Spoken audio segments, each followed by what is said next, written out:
আজকে যে ঘটনাটা আপনারা আজকে যদি আমাদের 25 নভেম্বর দেখেন, যুক্তরাজ্যের কয়েকজন এমপি মানে ক্রস পার্টি তারা হচ্ছে একটি লেটার দিয়েছে যে বাংলাদেশে ইসলামী মৌলবাদীদের উত্থান ঘটতে যাচ্ছে।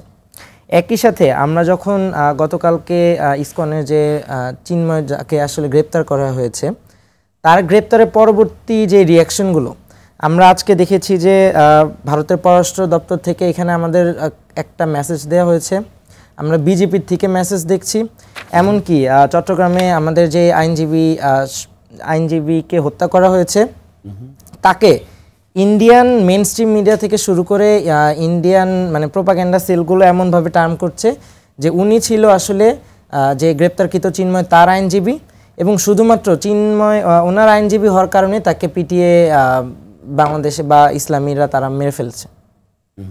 কারণ আমরা এটাকে যেভাবে দেখছি এটাকে একটা কিউমুলেটিভ ষড়যন্ত্র হিসেবে দেখছি। আমরা যদি আসলে বাস্তবতাগুলো দেখতে যাই, অলরেডি কিন্তু মামলা হয়েছে মাহবুব মোল্লা কলেজে যে হামলাটার ফলে সেখানে কিন্তু প্রায় আমরা যদি দেখেছি 8,000 শিক্ষার্থীকে বা 8,000 জনকে আসামি করে মামলা হয়েছে।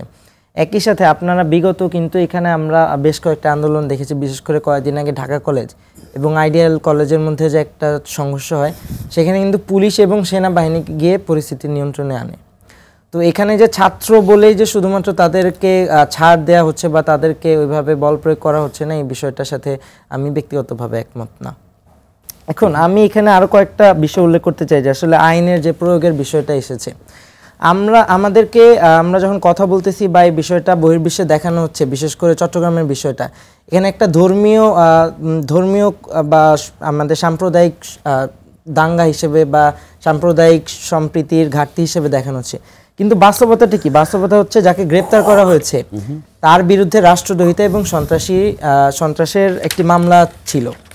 বাংলাদেশের আইন অনুযায়ী আপনি যে কেউ হন না কেন আপনাকে অবশ্যই যদি এই ধরনের মামলা থাকে আপনাকে গ্রেপ্তার করার রাইট পুলিশের আছে এবং গ্রেপ্তার করে কিন্তু একদিনের মাথায় তাকে আদালতে তোলা হয়েছে এবং আদালত তার প্রক্রিয়া অনুযায়ী তার জামিন মঞ্জুর করবে বা না মঞ্জুর করবে সেই সিদ্ধান্ত নিয়েছে। এখানে একটা জায়গায় এই যে আইনের নিজস্ব গতিতে চলা, সেই গতিটাকে কিন্তু এই যে চিন্ময় জনাব তারই সমর্থকরা বাধাগ্রস্ত করার চেষ্টা করেছে। তারা আদালত পাড়ায় গিয়ে ভাঙচুর চালিয়েছে, এমনকি বাংলাদেশের ইতিহাসে হয়তো এটা প্রথম যে একজন আইনজীবীকে এইভাবে প্রাণ দিতে হয়েছে।